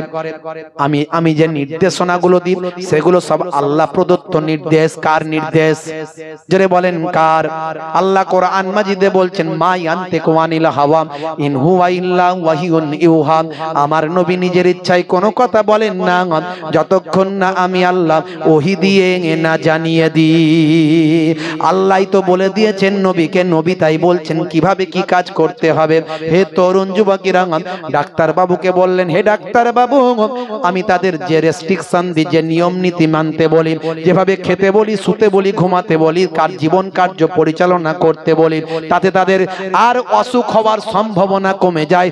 এতে করে ম্যাক্সিমাম তাদের অসুখটা আর শরীর অসুস্থটা তাদের ভালো থাকে, তাদের সুস্থ থাকে, অসুখ আর তাদেরকে গ্রাস করতে পারে না। আর যদিও তার কখনো কখনো অসুস্থ হয়ে যায়, আমার কাছে কিছু ট্রিটমেন্ট আছে, আমি সেগুলো বলে দিই। কখনো মধু খেতে বলি, কখনো কালো জিরা খেতে বলি, কখনো অন্য কিছু করতে বলি, কখনো হিজামা করতে বলি। এই সমস্ত ট্রিটমেন্টগুলো আমি দিই। এই ট্রিটমেন্টের কারণে তারা সুস্থ থাকে। আপনার ডিসপেন্সারিতে, আপনার চেম্বারে আর যাওয়ার কোনো প্রয়োজন হয় না। ভাইরা আমার, আমরা ওয়াজ করছি তো, আমার নানা দাদুর দোয়ায়, আপনাদের ভালোবাসায়, আব্বা আম্মার দোয়ায় বছরে 8 মাস জলসা করি। এখন থেকে 26 সাল 27 সাল ফিলাপ। আপনাদের এখানে 2 বছর আগে মনে হয় এসেছিলাম, তাই তো নাকি? আবার 2 বছর পরে, তখন প্রোগ্রামের ইনভাইট করেছিল, 2 বছর পরে ডেট দিয়েছিলাম। ভাইরা আমার, আমার রেকর্ড আলহামদুলিল্লাহ, এটা আল্লাহর শুকরিয়া কাছে, আল্লাহর কাছে শুকরিয়া আদা করি। এ পর্যন্ত আমার যদি জলসা মিস হওয়ার কথা বলেন, যে আমি দাওয়াত নিয়েছি মিস করেছি, সেটা 0.1% পাওয়াও মুশকিল আছে। যে পরিমাণ আমি প্রোগ্রাম করি বছরে, ধরেন প্রায় 4 থেকে 500 খানা প্রোগ্রাম করি বছরে, তো এই 4 থেকে 500 খানার মধ্যে 0.1% আলহামদুলিল্লাহ, আল্লাহর কাছে শুকরিয়া আদা করি, আমার জলসা মিস হয় না। আপনি বলবেন এটা কোন ম্যাজিক? আপনার কি অসুস্থতা বলে কিছু নাই? ট্রিটমেন্ট কিছু প্রয়োজন হয় না? আপনি রোগ টোগ হয় না? অসুখ বিসুখ হয় না? হয়, কিন্তু সেটা আলহামদুলিল্লাহ খুব সামান্য পরিমাণে আল্লাহ যেভাবে দেন। হতেই পারে না হওয়ার কিছু নেই, বড় অসুখও হতে পারে, হয়তো কোনোদিন দেখলেন যে বড় অসুস্থ আমি হয়ে গেছে, হতে পারে। কিন্তু আলহামদুলিল্লাহ এ পর্যন্ত আমার নবীর দেখানো পথে যতটুকু আমি পারি, সবটাই তো পারা সম্ভব নয়, যতটুকু পারি তাতেই আলহামদুলিল্লাহ আমি অনেক সুস্থ। আপনি করুন এটা, দেখবেন আপনি সুস্থ থাকবেন ইনশাআল্লাহ। পরিমিত খাবার, খাবার একসঙ্গে গলা পর্যন্ত ঢেলে খাবেন না। যতটা ক্ষুধা লেগেছে সেটাকে 3 ভাগে ভাগ করে নেবেন, যে আমি এতটা খাবার খেলে আমার ক্ষুধা নিবারণ হবে। 1 ভাগ খাবার খাবেন, 1 ভাগ পানি দিয়ে ভর্তি করবেন, 1টা ভাগ ফাঁকা রেখে দেবেন। এই খাবার স্টাইল নবী শিখিয়েছেন। এতে কি হবে? খাদ্যের অপচয় হবে না। এখন দেখবেন নিউ ফ্যাশন হয়ে গেছে, কিছুটা খাবার রেখে আসতে হবে। চেটে পুচে খাওয়া নিষেধ। খেলে কি হবে? চেটে পুচে খেলে লোকে বলবে হ্যাংলা, খেতে পায়নি, ভেরি হাংরি। ওই বাপরে বাপ, ক্ষুধার্ত, অনেকদিন পরে ভালো খাবার পেয়েছে, তাই চেটে পুচে খায় না। খাওয়ার ইচ্ছা থাকলেও কিছুটা রেখে দিয়ে ছড়িয়ে ছিটিয়ে আসে। অথচ আমার নবী বললেন চেটে পুচে খাও। আম্মা জান আয়েশা সিদ্দিকা রাদিয়াল্লাহু তাআলা আনহা বলেন, নবী পাক সাল্লাল্লাহু আলাইহি সাল্লাম যখন খেতেন, বাসনটা পুরো পরিষ্কার হয়ে যেত, এমন ভাবে যেন মনে হচ্ছে ধৌত করা হয়েছে।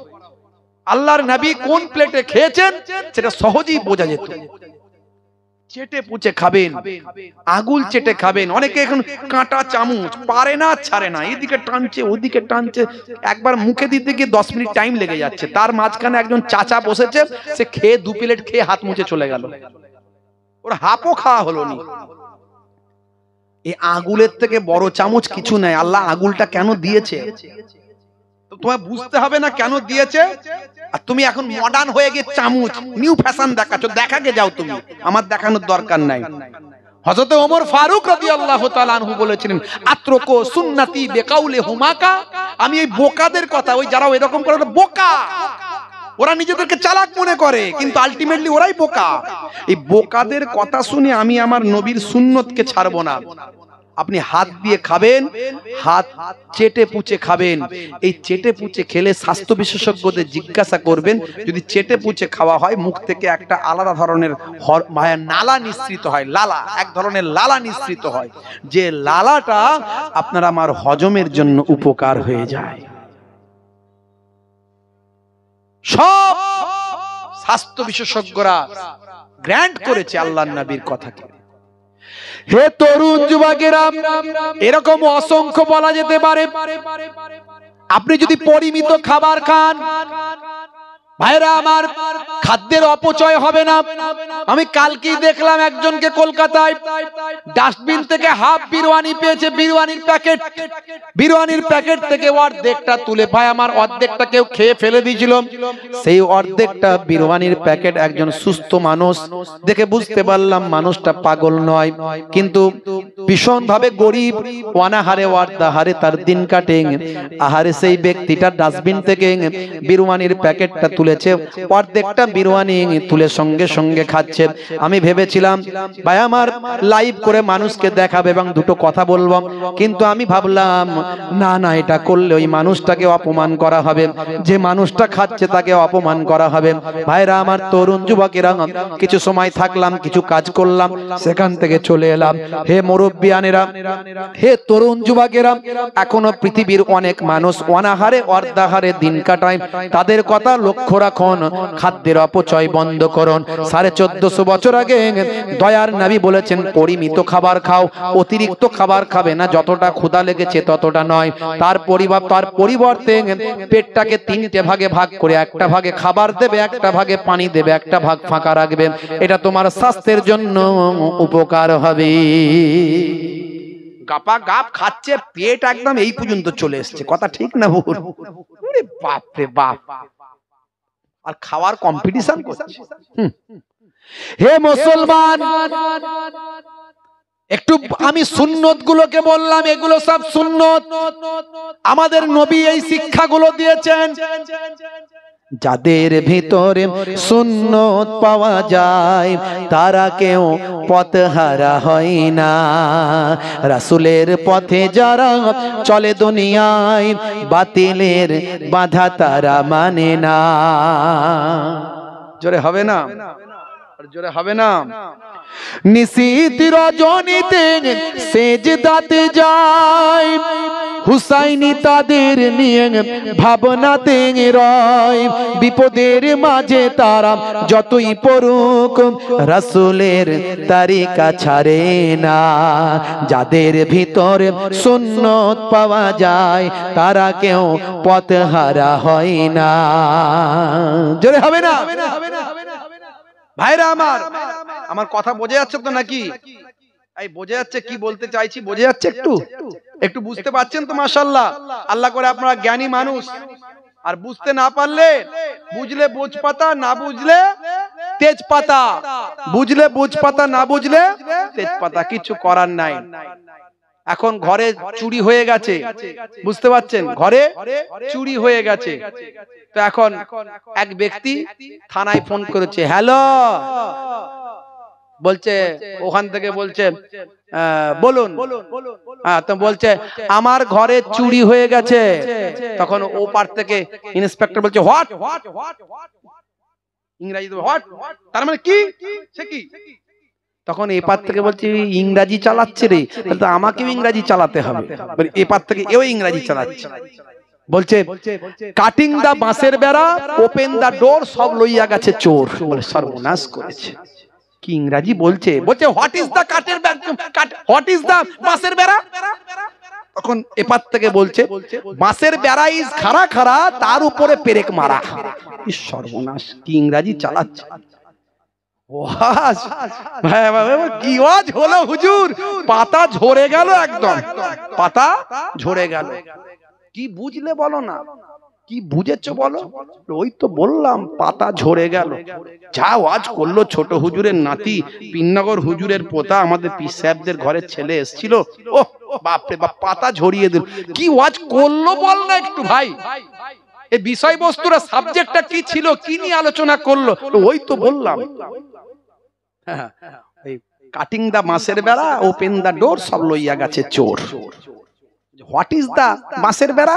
বাঁশের বেড়া ইজ খাড়া খাড়া, তার উপরে পেরেক মারা। ওরে সর্বনাশ, সব বুঝে গেছে। রাগ করবেন না বাপ, আল্লাহ করে আপনারা জ্ঞানী মানুষ, একটু বোঝার চেষ্টা করবেন। হে তরুণ যুবকেরা, খুব সংক্ষেপ। তাহলে আপনাদেরকে প্রথমে বলেছিলাম ইমানের কথা বলতে গিয়ে অনেক কথা বলেছি। তারপরে বলেছিলাম আরেকটা জিনিস আপনাদের দিয়ে যায়, সেটা হলো আমলগুলোর মধ্যে ছোট আমলগুলো অনেক বলে দিয়েছি। নবীর সুন্নত, বড় আমল বাদ আছে, বড় ইবাদত বাদ আছে। হে জওয়ান যুবকেরা, ইমানের কথাটা কমপ্লিট করতে পারেনি। ইমানের কথাটা বলতে গিয়ে বলেছিলাম ভাগ্যে ভালো মন্দ যা কিছু হয় ফ্রম আল্লাহ, কার কাছ থেকে? যদি আপনি এটা বিশ্বাস করেন তবে আপনি ইমানদার। আপনার ছেলে মারা গেছে, বাপ মারা গেছে, স্ত্রী মারা গেছে, আপনাকে মেনে নিতে হবে। কথা ঠিক না ভুল? জোরে বলেন। মানতে হবে, কোন রকমে অসন্তুষ্ট হলে চলবে না। বনি ইসরাইল যুগে হযরত ঈসা নবীর জামানার কথা বলছিলাম। এমন সময় দেখতে পাওয়া যায় ওই ব্যক্তি কবরের ধারে গিয়েও কাঁদছে, কয়েক বছর পর্যন্ত কাঁদছে। মানুষজন ভেবেছিল কিছুদিনের মধ্যে সে তার স্ত্রীকে হয়তো ভুলে যাবে, প্রচন্ড ভালোবাসে। স্ত্রীও ছিল খুবই সুন্দরী। ভাই আমার, সেই জামানার সবচেয়ে বড় সুন্দরী নারী ছিল। স্ত্রীর থেকেও সে বেশি স্ত্রীকে, তার বউকে সে ভালোবাসত। সকলে ভেবেছিল কিছুদিনের মধ্যে হয়তো ভুলে যাবে, কিন্তু সম্ভব হলো না। প্রায় বছর খানেক, 2 বছর, 1.5 বছর, 2 বছর কাটতে চলল। তখনও পর্যন্ত প্রায় দিন সে কবরের ধারে গিয়ে বসে বসে কাঁদে। হে তরুণ যুবকেরা, ওই পথ দিয়ে যাচ্ছিলেন হযরত ঈসা রূহুল্লাহ। যেতে যেতে তিনি দাঁড়িয়ে গেলেন। কে কাঁদে কবরের ধারে? ঈসা রূহুল্লাহ বলে, এই ছেলে কেন কাঁদছো বাবা? বলে, ও আমার কান্নার খবর নিয়ে তোমার লাভ নাই। তুমি কে আমি জানি না, আর আমার কান্নার খবর নিতে হবে না। ওসব কথা বাদ দাও। নিজে মনের সুখে আবার মনের দুঃখে আবার কাঁদতে লাগলো। হযরত ঈসা রূহুল্লাহ বললেন, বাবা ছেলে কেঁদো না, আমি তোমার মনের দুঃখ যন্ত্রণা দূর করার করার জন্যই তো বলছি বাবা, কেন কাঁদছো তুমি বলো। এমন সময় ছেলেটি কিছুটা মনে স্বস্তি পেয়ে বলল, বাবা আপনাকে তো আমি চিনি না, তবে আপনি যখন জিজ্ঞাসা করছেন তাতে যদি আমার মনের দুঃখ কিছুটা লাগো ভয় আমি বলি, আমার স্ত্রীর কবর এটা। আমার স্ত্রী ছিল আমার সেই এই এলাকার এই জামানার সবচেয়ে বড় সুন্দরী। আমার স্ত্রী এত সুন্দরী ছিল, আমি তার প্রেমেতে আসক্ত ছিলাম। সারা জীবন তাকে কোনোদিন কষ্ট দিয়ে কথা বলতাম না, সে আমাকে মনে দুঃখ দিলেও আমি দিতাম না। আমি আমার স্ত্রীকে প্রাণ দিয়ে ভালোবাসতাম, আমার জীবনের চেয়েও বেশি ভালোবাসতাম। আমার স্ত্রী মারা গেছে, আমি ভুলতে পারছি না। আজ প্রায় কয়েক বছর হয়ে গেল আমি আমার স্ত্রীকে ভুলতে পারি না। আমি তার কবরের ধারে এসে কেঁদে কেঁদে সময় কাটাই। হযরত ঈসা রূহুল্লাহ বললেন, হে যুবক কেঁদো না, সবই তো আল্লাহর কাছ থেকে হয়েছে। আল্লাহর পক্ষ থেকে সবকিছু নির্ধারণ হয়। আল্লাহ যেটা করে বান্দার ভালোর জন্য করে। আমরা প্রাথমিকভাবে ভাবি খারাপ, কিন্তু পরক্ষণে যদি আমরা চিন্তা করি আল্লাহ যা করেন বান্দার ভালোর জন্য করেন, এটা আমাদের ঈমান। এই বিশ্বাস যদি তুমি রাখতে পারো তুমি শান্তিতে থাকবে। যুবক বলে, হুজুর এটা কখনোই সম্ভব নয়, আমি আমার স্ত্রীকে ভুলতে পারবো না। এইভাবে আমার যতদিন জীবন চলবে আমি আমার স্ত্রীর কবরের ধারেই কাটিয়ে দেব। হে তরুণ যুবকেরা, হে আমার বন্ধুরা, হযরত ঈসা রূহুল্লাহর হৃদয়ে দয়া হলো। হযরত ঈসা রূহুল্লাহ ঠিক করলেন ওই স্ত্রীকে জিন্দা জীবিত করবেন। সেই সময় বললেন, হে যুবক তাই যদি হয় তাহলে তোমার স্ত্রীকে যদি আমি জীবিত করে দিই তুমি কি খুশি হবে? বলে, আপনি আবার জীবিত কেমন করে করতে পারেন? সে মারা গেছে, মারা মানুষ কি কখনো জীবিত হয়?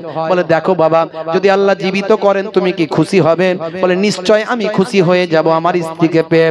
তেমন সময় হযরত ঈসা রূহুল্লাহ 2 রাকাত নামাজ পড়লেন। নামাজ পড়ে বললেন, কুম বিইজনিল্লাহ, হে মুর্দা জিন্দা হোক আর খাড়া হো যা। বলার সঙ্গে সঙ্গে একজন আবিসিনিয়ার, একজন হাবশি, একজন আফ্রিকান, একজন নিগ্রো, একজন হাবশি গোলাম, একজন নিগ্রো গোলাম ভাই আমার উঠে জিন্দা জীবিত হয়ে ভাই আমার বসে পড়ল। তার শরীর থেকে আগুনের ফুলকি ঝরে বেরাচ্ছে, তার শরীরটা আগুনের মধ্যে লিপ্ত ছিল, বোঝা গেল আগুন থেকে উঠেছে, সারা শরীর দিয়ে আগুন ঝরছে।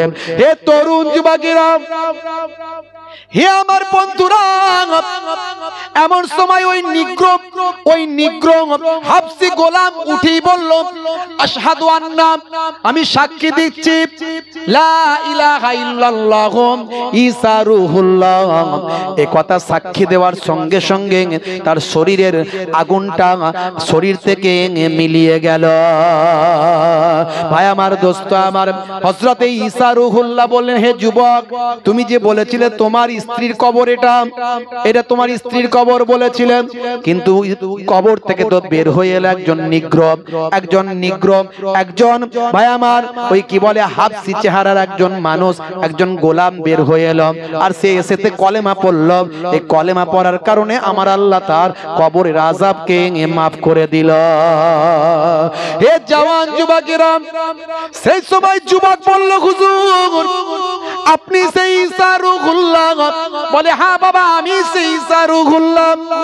আল্লাহ আপনার অনেক ক্ষমতা দিয়েছে, আমি নাম শুনেছি। হুজুর গো, এটা আমার স্ত্রীর কবর নয়, আমার স্ত্রীর কবর হচ্ছে পাশেরটা। আল্লাহর নবী আল্লাহর রাসূল সেই সময় নিগ্রোকে ওই হাবশিকে অর্ডার করলেন, যাও তুমি তোমার কবরে গিয়ে চলে যাও, কবরে গিয়ে আরামের সঙ্গে চিরনিদ্রায় শায়িত থাকো। হে তরুণ যুবকেরা, আল্লাহর কুদরতি ক্ষমতা ওই হাবশি আবার কবরের মধ্যে চিরনিদ্রায় শায়িত হওয়ার জন্য কবরে ঢুকে গেল। আল্লাহর নবী হযরত ঈসা রূহুল্লাহ পাশের কবরটার কাছে গিয়ে বললেন, হে যুবকের স্ত্রী কুম বিইজনিল্লাহ। বলার সঙ্গে সঙ্গে যুবকের স্ত্রী আবার কবর থেকে উঠে ভাই আমার নিজে আস্তে আস্তে উঠে বসে বলল। যুবকের কবর, স্ত্রীর কবরটা শান্তির জায়গা ছিল, কারণ সে ছিল ঈমানদার। ওই হাবশি জীবনে অনেক গুনাহ করেছিল, ওই হাবশি জেনা ব্যভিচারে লিপ্ত ছিল, ওই হাবশি আল্লাহ এবং রাসূলের নির্দেশের বিরুদ্ধে ছিল।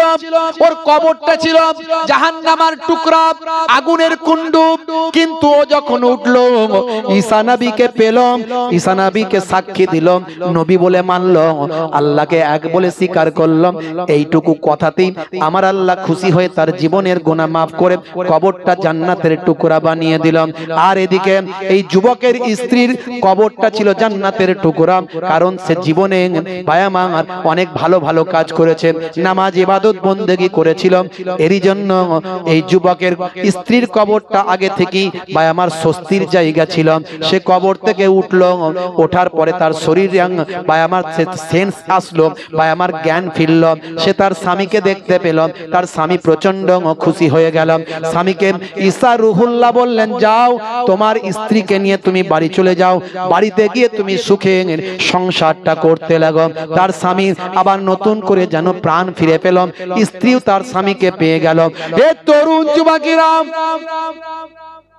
হে আমার বন্ধুরা, হে আমার মুরব্বিয়ানেরা, হযরত ঈসা রূহুল্লাহ সেই জায়গা ছেড়ে চলে গেলেন।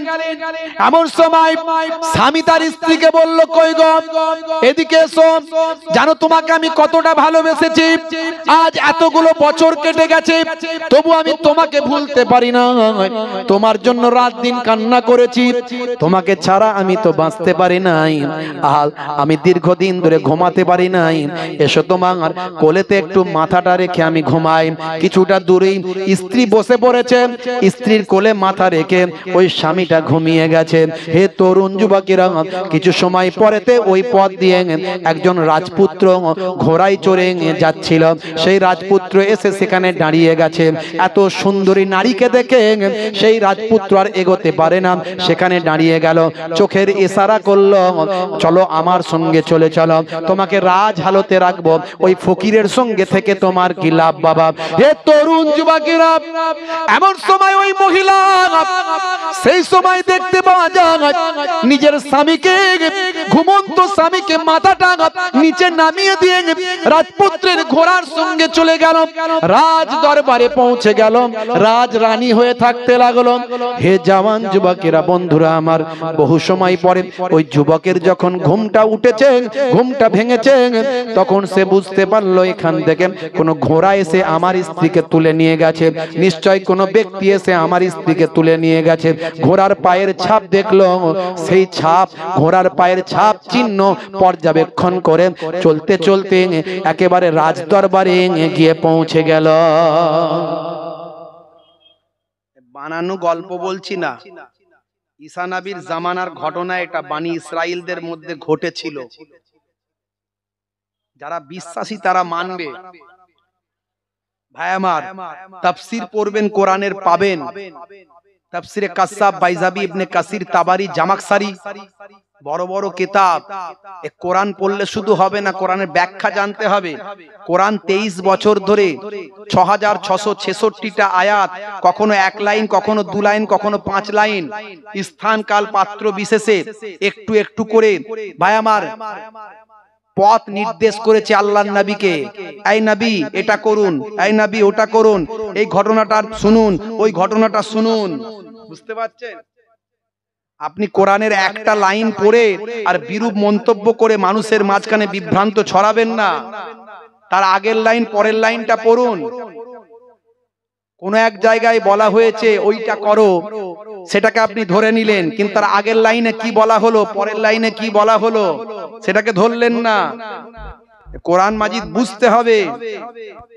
কোরআন মাজিদে আল্লাহ বলেছেন, লা তাকরাবুস সালাত ওয়া আনতুম সুকারা, যখন নেশাগ্রস্ত থাকবে নামাজের ধারে কাছে যাবে না। এই আয়াত দ্বারাই বোঝা গেল নেশা চলবে, নেশা নিষেধ নয়। নেশা করলে নামাজ পড়ো না, এটুকুই বলা হলো। আবার অন্য আয়াতে বলা হলো, ইন্নামাল খামরু ওয়াল মাইসিরু ওয়াল আনসাবু ওয়াল আজলামু রিজসুম মিন আমালিশ শাইতান। এই আয়াত দ্বারা ডাইরেক্ট মদকে আল্লাহ হারাম করলেন। তাহলে আপনি যদি বলেন কই ওখানে তো মদ খাওয়া হারাম নয়, নেশা করলে নামাজ পড়া চলবে না, বাকি সময় নেশা করা চলবে, তাহলে তো হয়ে গেল। ওই আয়াত ধরে ওই আয়াত দিয়ে পরের আয়াত দিয়ে আগের আয়াতকে ক্যান্সেল করা হয়েছে। পড়বো সবই, কিন্তু আগের আয়াতটা মানবো না, আগের আয়াতটা গ্রহণ করব না, আগের আয়াতের নির্দেশনাটা গ্রহণ করব না। সবই মানবো, সবই নেব, কোরআন মাজিদ মুখস্থ করব, পড়বো, কিন্তু আল্লাহ রাব্বুল আলামিন একটা আস্তে আস্তে আস্তে আস্তে মানুষকে চেঞ্জ করেছেন, তাই একটা আয়াত দ্বারা অন্য আয়াতকে ক্যান্সেল করা হয়েছে। এগুলোকে বলা হয় নাসিখ মানসুখ আয়াত। আপনি কোরআনের একটা আয়াত পেয়ে গেলেন, হায় অমুককে মারতে হবে বলেছে, ব্যাস ওটা ধরে নিলেন। আর কত জায়গায় যে দয়া করতে হবে, রহম করতে হবে, কত জায়গায় যে মানুষকে ভালোবাসতে হবে, সেগুলো বললো, সেগুলো তো শুনলেন না, পড়লেন না। সুযোগ সন্ধানী খেলোয়াড়, মানুষের মাঝখানে বিভাজন ছড়াচ্ছেন শুধু শুধু কোরআনের আয়াতকে ভাই আমার ভুল ব্যাখ্যা করে। এই জন্য কোরআনের যারা সঠিক ব্যাখ্যা জানে তার কাছ থেকে ব্যাখ্যা নেবেন, এই আং বাং তাং তার কাছ থেকে ব্যাখ্যা নেবেন না। इस्लाम शांतिर कथा बोलेছে, अंधे को रास्ता दिखाने का नाम है इस्लाम, भूखे को खाना खिलाने का नाम है इस्लाम, प्यासे को पानी पिलाने का नाम है इस्लाम, अमानत का नाम है इस्लाम, इबादत का नाम है इस्लाम और मोहब्बत का नाम है इस्लाम। कुरान बोले दिएছে ला यरहमुल्लाहु मान ला यरहमुन नास, যে মানুষের উপর দয়া করে না মহান স্রষ্টা তার উপর দয়া করেন না। কোরআনে আল্লাহ বলে দিয়েছেন লাকুম দীনুকুম ওয়ালিয়া দীন, তুমি তোমার ধর্ম করো আমি আমার ধর্ম করি। আল্লাহ জানিয়েছেন, নবী বলেছেন লা ইকরা ফিদ্দিন, ধর্মে কোনো জবরদস্তি নাই। দ্বন্দ্ব কোথায়? আমি তো শ্রী রামকৃষ্ণ পরমহংস দেবের বাণীগুলোকে বলি, কত সুন্দর তারা কথা বলেছেন। স্বামী বিবেকানন্দজির বাণীগুলোকে মানুষের কাছে বলি, দেখো প্রত্যেকটা মনীষী তাদের কাছ থেকে আমাদের ভালো জিনিসগুলো নেওয়ার আছে, নিতে হবে। যার কাছ থেকে যে ভালো জিনিসগুলো আছে নিতে হবে। স্বামী বিবেকানন্দজি বলেছেন, জীবে প্রেম করে যেই জন সেই জন সেবিছে ঈশ্বর। মানুষকে ভালোবাসতে হবে, তবেই তুমি স্রষ্টাকে পাবে। 1450 বছর আগে আল্লাহর কোরআন সে একই কথাই বলেছে, মানুষকে ভালোবাসো। কাল কিয়ামতের দিনে আল্লাহ বলবেন, হে বান্দা আমি ক্ষুধার্ত ছিলাম, তুমি তো আমাকে খাওয়াও না। আল্লাহ, আপনি আবার ক্ষুধার্ত কেমন ছিলেন? তোমার পাশের বাড়ির ব্যক্তিটা ক্ষুধার্ত ছিল, সে ক্ষুধার্ত থাকা মানে আমি আল্লাহ ক্ষুধার্ত ছিলাম। এখানে কোনো মুসলমান নয়, হিন্দু নয়, খ্রিস্টান নয়, মানুষ। আগে মানুষ হও, তারপরে মুসলমান হবে। মানুষই হতে পারলাম না তো কিসের মুসলমান? আল্লাহ বলবেন, হে বান্দা আমি উলঙ্গ ছিলাম, তুমি তো পোশাক পরালে না। আল্লাহ, আপনি আবার উলঙ্গ কেমন করেছিলেন? তোমার পাশের বাড়ির ব্যক্তির পোশাক ছিল না, ছেঁড়া পোশাক পরে ঘুরে বেড়াতো, তাকে তো একটা পোশাক তুমি দিলে না। কোন মুসলমান নয়, হিন্দু নয়, খ্রিস্টান নয়, জৈন নয়, পাশের বাড়ির ব্যক্তি কষ্ট পেলে তোমাকে অনুভব করতে হবে, তার কষ্ট লাঘব করতে হবে। এর নাম ইসলাম। জোরে বলুন সুবহানাল্লাহ। আমরা ইসলামের অপব্যাখ্যা করি, এখন নানা রকমের দল মত রাজনীতি সব চলে এসছে, বুঝতে পারছেন?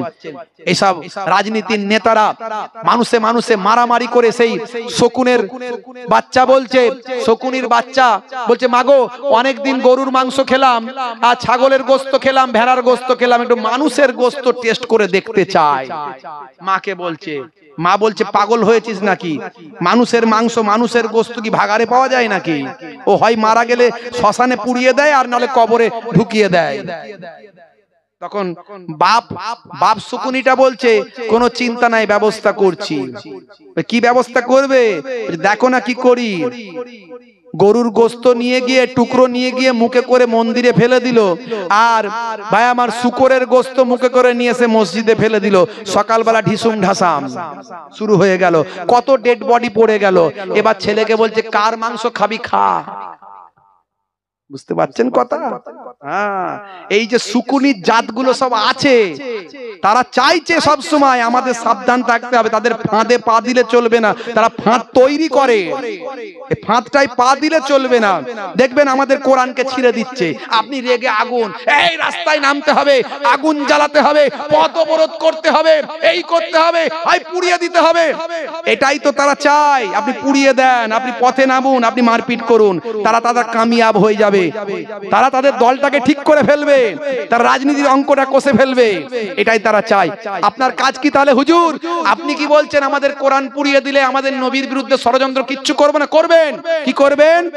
এলাকার গণ্যমান্য 10 জনকে পাঠাবেন থানায়, আপনারা কেউ যাবেন না, যে যার গ্রামেই থাকবেন, 10 জনকে পাঠাবেন থানায়, তারা গিয়ে ডেপুটেশন দেবে, কমপ্লেন করবে, সেখানে না হলে এসপির কাছে যাবে, সেখানে না হলে হাইকোর্টে যাবে, মামলা করবে। ভাই আমার, সমাজের গণ্যমান্য ব্যক্তিদেরকে দিয়ে ব্যবস্থা নেবে, আইনের পথে চলবে, আইন হাতে তুলে নেবেন না।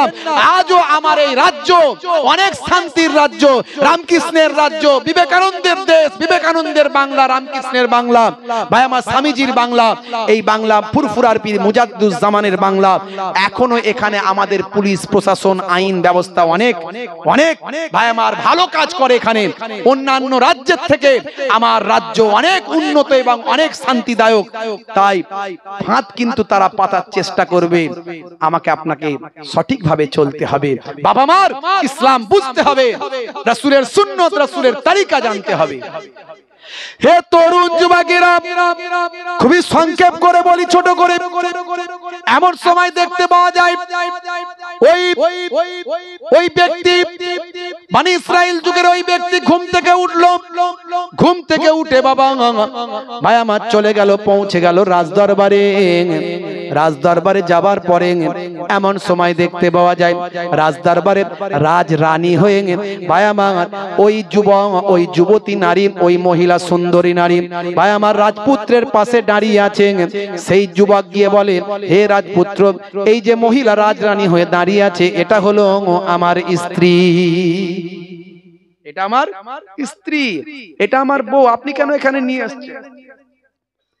এই যে তাদের মধ্যে এই ঘটনা ঘটলো, ভাইরা আমার, এই সব কিছুর কারণ আজকেও দেখবেন মানুষ চিটিংবাজি করে, ধাপ্পাবাজি করে, অন্যের মাল হরণ করে, অন্যের সম্পদ লুটে নেয়।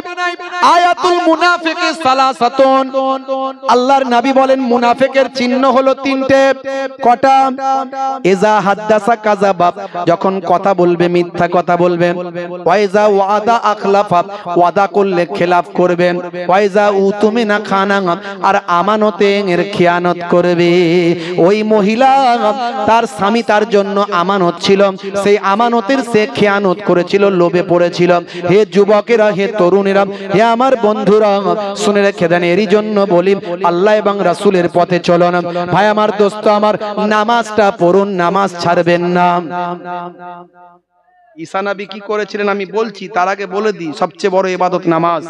নামাজ পড়লে অন্যায় থেকে দূরে থাকতে পারবেন। নামাজ যদি আপনি পড়েন, আমার আল্লাহ কোরআন মাজিদে বলছেন, ইন্নাস সালাতা তানহা আনিল ফাহশাই ওয়াল মুনকার, নিশ্চয় নামাজ তোমাকে অশ্লীলতা, অন্যায় থেকে দূরে সরিয়ে দেবে। তুমি নামাজের মধ্যে যদি থাকো, হে তরুণ যুবকেরা, হে আমার বন্ধুরা, আপনি নামাজ যদি পড়েন, আমার আল্লাহ আপনাকে বিপদ আপদ মুসিবত থেকে আপনাকে বাঁচিয়ে দেবেন। সেই নামাজের সময় যখন হয়, নামাজের মধ্যেও বিজ্ঞান আছে, ব্যায়াম আছে, ভাই আমার সায়েন্স আছে। নামাজ যদি আপনি পড়েন, ওযু করবেন, আপনি যখন ওযু করবেন আপনার মন শরীর শান্ত হবে। আপনি যখন ওযু করবেন আপনার শরীরটা সুস্থতা অনুভব করবেন, একটা শরীরের মধ্যে নতুন করে প্রাণ ফিরে পাবেন। আর 5 ওয়াক্ত নামাজ, এর মধ্যে ভালো ব্যায়াম আর কিছু হতে পারে না। আর নামাজ পড়বেন, আল্লাহর সঙ্গে বান্দার যোগাযোগ হবে। হে তরুণ যুবকেরা, আল্লাহ বলছেন, বান্দারে, যদি তুমি নামাজ পড়ো, আমি আল্লাহ তোমাকে কামিয়াবি দেব। তুমি কামিয়াবি পেতে চাও, সফলতা লাভ করতে চাও, সাফল্য অর্জন করতে চাও, শিক্ষায় সফলতা পেতে চাও, সফলতা দেওয়ার মালিককে। অনেক পড়াশোনা করলেন কিন্তু চাকরি পাচ্ছেন না, এটা তো আর আপনাকে কেউ জোর করে নিতে পারবেন না। আপনার তখন আপনি বলবেন আমার ভাগ্যে নাই, এই ভাগ্য পাল্টানোর মালিককে। অনেক চাষ করলেন কিন্তু ফসলটা ভালো হলো না, বিভিন্ন রকম অসুবিধা হলো, আমার ভাগ্যে নাই, ভাগ্য পাল্টানোর মালিককে। আল্লাহ বলছেন, নামাজ পড়ো, তোমার ভাগ্যটা আমি ভালো করে দেব, তাকদীরটা ভালো করে দেব। মুয়াজ্জিনকে বলছেন, আল্লাহ বলো, মুয়াজ্জিনকে বলে, হে মুয়াজ্জিন, তুমি নামাজের দিকে ডাকো। হাইয়া আলাস সালাহ,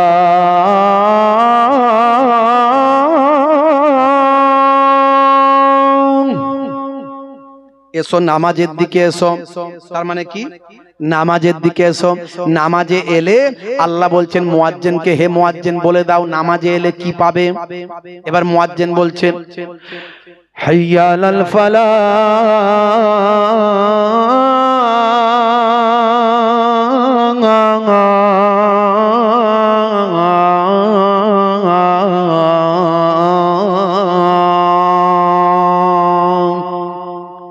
নামাজে এলে আমি আল্লাহ তোমাকে কামিয়াবি দান করব, সফলতা দেব।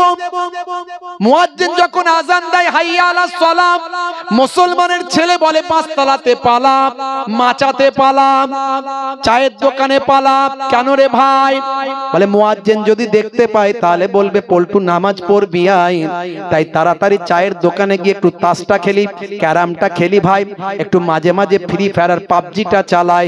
হে মুসলমানের ছেলে, নামাজের যখন আজান যখন হয়, মসজিদ তলা থেকে যুবক পালিয়ে পাবজি আর ফ্রি ফায়ারটা চালায়। হে যুবকেরা, গেম আপনার মোবাইলে যে গেমগুলো অনলাইন গেম, এই অনলাইন গেমগুলো আপনার জন্য খেলা হারাম।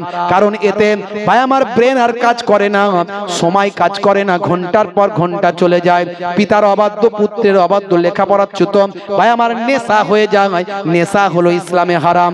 আর এই অনলাইন গেমগুলো শারীরিক মানসিক ভাবে আপনার ক্ষতিগ্রস্ত করছে, আপনার জীবনটা ধ্বংস করে দিচ্ছে। তাই এগুলো হারাম বলে ফতোয়া এসেছে।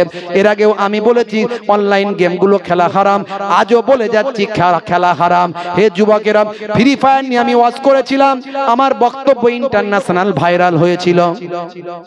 অ্যাডাম আর ইভের character Free Fire company banned করেছিল, যার কথা শুনে আমি সে আপনাদের ভাই, আমার বক্তব্য শুনে অ্যাডাম আর ইভের ক্যারেক্টার চেঞ্জ হয়েছিল।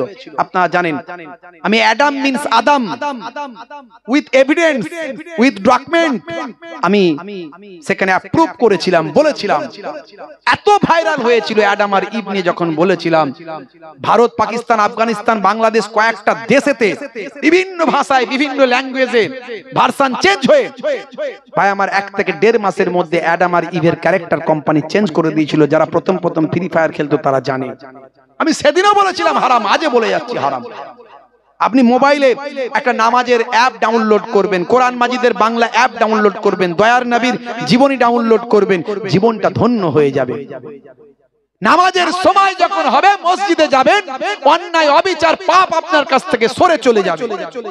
ওয়াক্ত যে হলো ওযু করো, মসজিদে চলো, খোদার হুকুম পালন করো, নামাজটা পড়ো। ওয়াক্ত যে হলো ওযু করো, মসজিদে চলো। জোরে হবে না? ভাঙাচোরা কবি তো, যেগুলো গাই সব আমারই লেখা, একটু সময় পেলে একটু চালায় আর কি, কলম আর কি। দিন রাতে 5 ওয়াক্ত নামাজ পড়লে পাবে ভাই জান্নাত। ওয়াক্ত যে হলো ওযু করো, মসজিদে চলো, খোদার হুকুম পালন করো, নামাজটা পড়ো। ওয়াক্ত যে হলো ওযু করো, মসজিদে চলো। ফজরের সময় হলে মসজিদে যাও তুমি চলে, থেকো না বিছানায় শুয়ে, খোদা দেন রহমত ঢেলে। জোরে হবে না?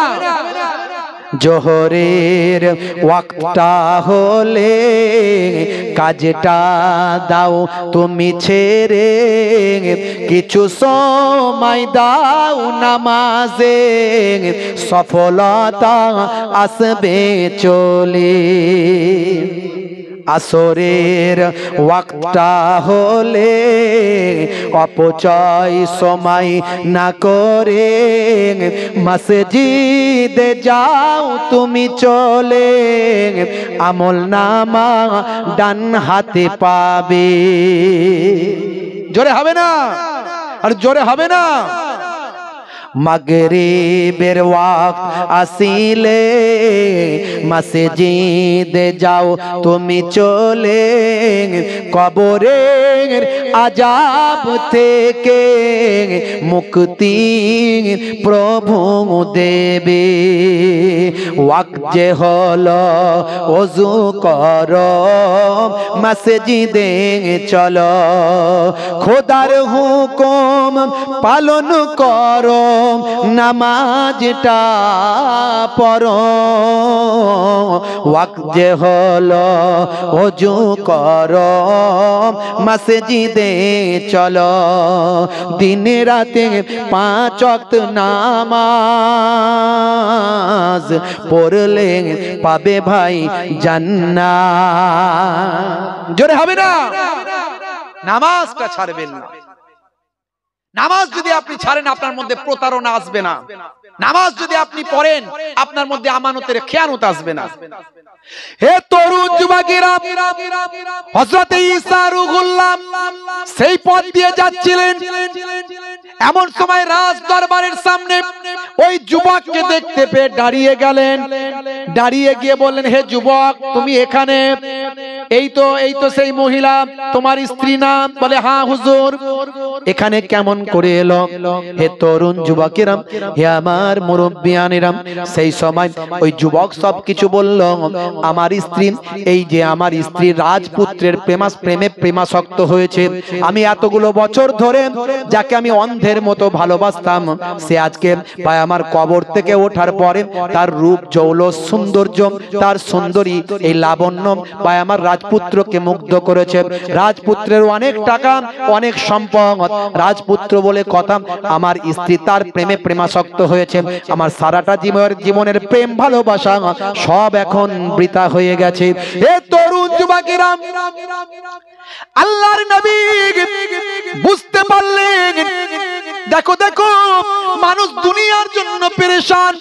আহারে হে জওয়ান যুবকেরা, হযরতে ঈসা রূহুল্লাহ বললেন, একজন আজকে ভাই আমার কবর থেকে উঠে ঈমানদার হয়ে গেল। একজন বেঈমান কবর থেকে উঠে ঈমানদার হলো, আর একজন ঈমানদার কবর থেকে উঠে বেঈমান হয়ে গেল।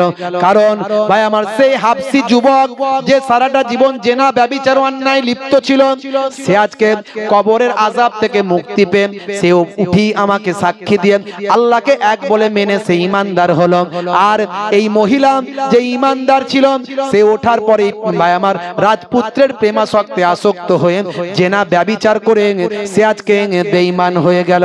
এমন সময় হযরতে ঈসা রূহুল্লাহ বলেছিলেন, হে মহিলা, তোমার আর বাঁচার কোনো অধিকার নাই। যাও, তুমি আগের জায়গায় ফিরে যাও, যেমন তুমি কবরে ছিলে কবরে চলে যাও। বলার সঙ্গে সঙ্গে সেই মহিলা মারা গেল, তাকে আবার সেই কবরেই দাফন করা হলো। এই যুবককে বলেন, হে যুবক, তোমাকে বলেছিলাম আল্লাহর নির্দেশ মানো। আল্লাহ ভাগ্যে ভালো মন্দ যা কিছু করে সব আল্লাহ মঙ্গলের জন্য, ভালোর জন্যই করে। তুমি কিন্তু মেনে নিয়েছিলে না। তুমি জানো না মারা যাওয়ার কিছুদিন আগেই এই তোমার স্ত্রী ওই রাজপুত্রের প্রেমে প্রেমাসক্ত ছিল।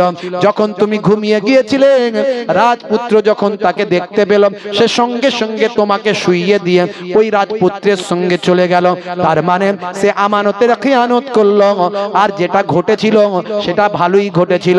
সে যে আগে মারা গিয়েছিল, সে ঈমানদার অবস্থায় কবরে গিয়েছিল। এতদিন পর্যন্ত সে জেনা ব্যভিচারে লিপ্ত ছিল না। এখন সে তোমাকে ছেড়ে দিয়ে জেনা ব্যভিচারে লিপ্ত হয়ে সেই ঈমানের খাতা থেকে তার নামটা কেটে গেল। একজন কবর থেকে উঠল, উঠে ঈমানদার হলো, আর একজন কবর থেকে উঠে বেঈমান হয়ে গেল। বুঝতে পারছেন ভাইরা আমার, তরুণ যুবকেরা আমার, ভাগ্যে ভালো মন্দ যা কিছু হয় আল্লাহর পক্ষ থেকে হয়। এই এত কিছুকে বিশ্বাস করার নাম হলো ঈমান। আর ঈমানের পরে আপনার যত সুন্নতের কথা বললাম, যত ফরজ ইবাদতের কথা বললাম, নামাজ, রোজা, হজ, যাকাত, এগুলো সব আমল। তাহলে ঈমান আর আমল দুটো ওয়াজ, দুটো কথা আমি আপনাদের মাঝখানে বলতে এসেছিলাম, বলে দিলাম, কমপ্লিট করলাম কথা। ভাই আমার, তার মাঝখানে অনেক কথা বলেছি, ইতিহাস, বিজ্ঞান, বাস্তব তথ্য, উদাহরণ দিয়েছি। বাবা মার, তাহলে সবচেয়ে বড় কথা হলো আজকের এই আলোচনা থেকে দুটো জিনিস নিয়ে যাবেন। একটা হলো ঈমানদার হবেন, ঈমান কাকে বলে আমি বলেছি। আর আমলগুলোর মধ্যে সবচেয়ে বড় আমল, সবচেয়ে বড় ইবাদত হলো নামাজ, রোজা, হজ, যাকাত। তার সঙ্গে সঙ্গে নবীর সুন্নতগুলো, নবী যা বলেছেন সেভাবে করবেন। আল্লাহ বলছেন বান্দা তোদের আমি ইবাদত ছাড়া অন্য কোনো উদ্দেশ্যে পাঠাইনি, ইবাদতের জন্যই তো পাঠিয়েছি। ইবাদত করে আপনি পৃথিবী থেকে যাবেন, আপনি সংসার ধর্ম করবেন, কাজ কারবার করবেন, ব্যবসা বাণিজ্য করবেন, সবের মধ্যে ইবাদত পাবেন। জোরে বলুন যদি নবিয়ানা তরিকায় হয়, জোরে বলুন সুবহানাল্লাহ। ভাইরা আমার, তরুণ যুবকেরা আমার, সবচেয়ে বেশি নবীকে ভালোবাসবেন, দয়ার নবীর সুন্নতের তাবেদারি করবেন। আমি আপনাদের খেদমত থেকে বিদায় নেব। পরবর্তী অতিথি তিনি নিশ্চয় চলে এসেছেন তো নাকি? আর নিয়ে চলে আসেন, আর দেরি করব না বাপ, আপনাদের খেদমত থেকে বিদায় নেব। একবার দরুদ শরীফ আল্লাহ। তাবারুক আছে শেষে দেওয়া হবে, তাই তো? তাবারুক আছে শেষে দেওয়া হবে, তাবারুক না খেয়ে কেউ যাবেন না। ভাইরা আমার, তরুণ যুবকেরা আমার, মুরব্বিয়ানেরা আমার, দরুদ শরীফ আল্লাহুম্মা। দোয়া করতে হবে, ওনাকে নিয়ে চলে আসেন, আমি ছোট করে দোয়া করে দেবো। ওয়া আলা আলি।